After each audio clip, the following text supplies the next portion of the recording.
Assalamualaikum warahmatullahi wabarakatuh. Apa kabar anak-anakku sekalian di kelas 8 Madrasah Sanawiyah. Salam jumpa kembali dan salam bertemu kembali dengan saya, si Pak Alfu Satpi yang ganteng tentunya. Tiada taranya menurut istri saya gitu. Anak-anakku sekalian yang berbahagia, sudah seminggu kemarin kalian sudah mengerjakan PTS dan saya harapkan kalian bisa mengerjakan dengan sebaik-baiknya. Ajang untuk melatih kejujuran, melatih kualitas dan kemampuan, dan tentunya tetap semangat di pelajaran jarak jauh yang sampai sekarang masih kita lakukan. Anak-anakku sekalian di kelas 8 Madrasah Sanawiyah, tentunya kita lanjutkan kembali pertemuan kita pada kesempatan kali ini. Kita bahas mengenai beberapa hal dari pelajaran kita yang sudah kita pelajari. Akan saya rangkum pada kesempatan ini menjadi beberapa bagian. Pertama, coba kalian lihat di halaman 45 ya, di halaman 45. Di situ ada beberapa poin yang harus kita ingat bersama. Pertama, tiap-tiap jenis tari mempunyai gerakan yang berbeda-beda dan mempunyai keunikan gerak yang merupakan ciri khas masing-masing daerah. Jadi kalau kita amati, kita perhatikan, semua gerakan tari itu akan memiliki gerakan yang berbeda-beda sesuai dengan tentunya kekhasan daerah masing-masing. Dan itu menjadi poin kita ketika kita mempelajari seni tari. Oleh karena itu saya harapkan perdalamilah.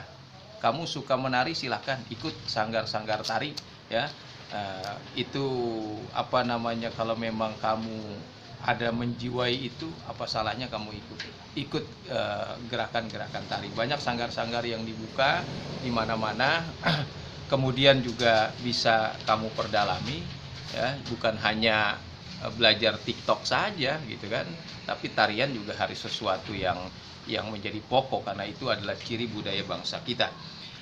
Kemudian poin kedua, keunikan dalam suatu karya tari ya, sekali lagi, keunikan dalam sebuah karya tari ya dapat ditunjukkan melalui apa?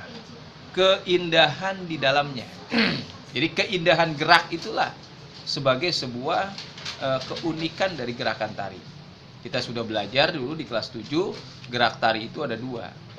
Ada gerak murni, ada gerak bermakna. Kemudian unsur tari itu juga ada 4 unsur dalam gerakan tari. Bahasanya 4W, yaitu wiraga, wirama, wirupa, dan wirasa. Nah, itu merupakan unsur-unsur dalam tarian. Jadi keunikan dalam sebuah karya tari itu ya dilihat melalui keindahan di dalamnya. Keindahan apa? Keindahan dalam karya tari dilihat dari hubungan beberapa hal. Pertama, gerak karya tari ya, itu adanya keselarasan antara gerak tari dari anggota badan yang satu dengan anggota badan yang lain. Memang ketika kita melihat gerakan tari di layar kaca, atau kita melihat gerakan tari di tayangan-tayangan, itu akan lebih indah kita melihat gerakan tari secara langsung. Kenapa? Karena kita bisa benar-benar mengikuti apa? Mengikuti alur dari tari yang dimainkan, gitu ya. Kita berada seolah-olah dalam suasana tari yang dimainkan oleh sang penari, dan itu merupakan sebuah keunikan sendiri. Kemudian adanya keselarasan gerak dengan irama ya. Irama dengan gerak itu sesuatu yang saling mengisi, seperti sayur dengan garam ya. Sayur tanpa garam hasilnya tidak nikmat ya, atau garam saja tanpa sayur. Jadi saling mengisi sifatnya. Nah, keselarasan gerak ini menjadi sebuah keunikan ya. Kemudian adanya penghayatan, pengungkapan ekspresi ragam gerak. Karena itu ada yang disebut namanya wirasa. Wirasa ini menjadi satu olah pokok yang menjadi penting. Kemudian penataan tata rias dan busana ya. Elemen tata rias dan busana ini juga menjadi keunikan.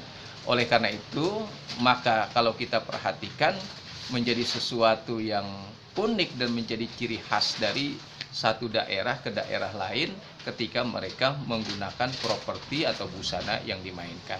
Tentunya tidak akan sama tarian yang ditampilkan oleh penari-penari daerah Parahyangan dengan tari yang ditampilkan oleh mereka-mereka yang berada di timur, misalnya tari berasal dari Batak dan lain sebagainya. Pakaiannya berbeda, kemudian pola gerakannya juga berbeda. Itulah yang disebut dengan keunikan. Kemudian penggunaan alat untuk melakukan gerakan tari. Nah, alat ini yang disebut namanya properti. Ya, tarian ada tarian satria, ada tarian pahlawan dan lain sebagainya, dan itu menjadi sebuah keunikan. Unsur-unsur tadi pelengkap yaitu, jadi anak-anakku sekalian yang berbahagia di kelas 8 Madrasah Sanawiyah, kemudian musik internal sekarang kita bahas. Apa yang dimaksud dengan musik internal? Adalah musik yang bersumber dari pemainnya itu sendiri, ya. Jadi musik yang berasal dari pemain itu sendiri itu disebut namanya musik internal. Misalnya dalam tari kecak. Dalam tari kecak itu ada gerakan cak cak cak cak cak cak cak cak. Nah, itu adalah termasuk kategori musik internal. Atau tepuk tangan, tepuk paha pada gerakan tari-tari saman itu disebut, dalam istilahnya disebut musik internal. Lawan daripada musik internal adalah musik eksternal. Kemudian tema adalah pokok pikiran. Jadi pokok pikiran itu tema. Jadi tarian itu temanya apa? Tari nelayan. Maka pokok pikiran dari tarian itu adalah tema itu sendiri, judul, ya. Gagasan utama atau ide dasar yang menjadikan sebuah gerakan tari berkaitan dengan tema itu sendiri. Kemudian fungsi rias. Apa fungsi rias? Antara lain adalah untuk mengubah karakter pribadi menjadi karakter tokoh. Itulah fungsi rias. Dirias jelek jadi cakep. Dirias asalnya kurang menarik jadi menarik. Asalnya tidak menjadi seorang kesatria jadi kesatria. Jadi untuk membentuk karakter tokoh itu sendiri. Oleh karena itu, anak-anakku sekalian yang berbahagia, dalam sebuah gerakan tari atau yang disebut dengan pertunjukan, peranan rias begitu penting, ya. Apalagi di tengah era modern sekarang ini, perkembangan tata rias sungguh amat sangat menakjubkan, ya. Sesuatu yang menjadi tidak biasa, sesuatu yang biasa menjadi sesuatu yang tidak biasa, bahkan luar biasa, ya. Orang sedemikian rupa dengan tata rias yang begitu canggih menjadi sesuatu yang hebat. Karena itu penting, ya, dalam tata rias dalam sebuah pertunjukan. Kemudian yang terakhir, karya tari daerah di Indonesia, ya. Saya katakan bahwa karya tari tari daerah di Indonesia ini amat banyak ragamnya sesuai dengan suku bahasa yang bangsa kita miliki. Setiap daerah mempunyai suku bangsa dan itu juga mempunyai bermacam-macam beragam tarian, dan ini menjadi sebuah kekayaan Nusantara yang harus kita syukuri. Bukan hanya kita syukuri, kita kenali, kemudian kita pahami, dan tentunya tugas kita bersama generasi muda untuk mempertahankan ragam tari hias yang amat sangat di Indonesia ini. Jangan sampai kemudian diambil alih oleh negara lain. Kemudian tiap daerah memiliki karya tari. Ya, kita bahas, ada yang disebut dengan karya tari tunggal, tari berpasangan, tari kelompok. Setiap daerah memiliki itu. Ya, tari kelompok banyak di daerah-daerah timur, tari-tari tunggal di wilayah-wilayah barat seperti Jawa, Sunda, dan lain sebagainya. Dan ini saya harapkan lebih kita dalami kembali, dan tetap semangat belajar. Jangan lupa sholat, jangan sampai ditinggalkan. Pantun mengatakan asam kandis asam gulugur, menangis di pintu kubur karena badan tidak melaksanakan sembahyang.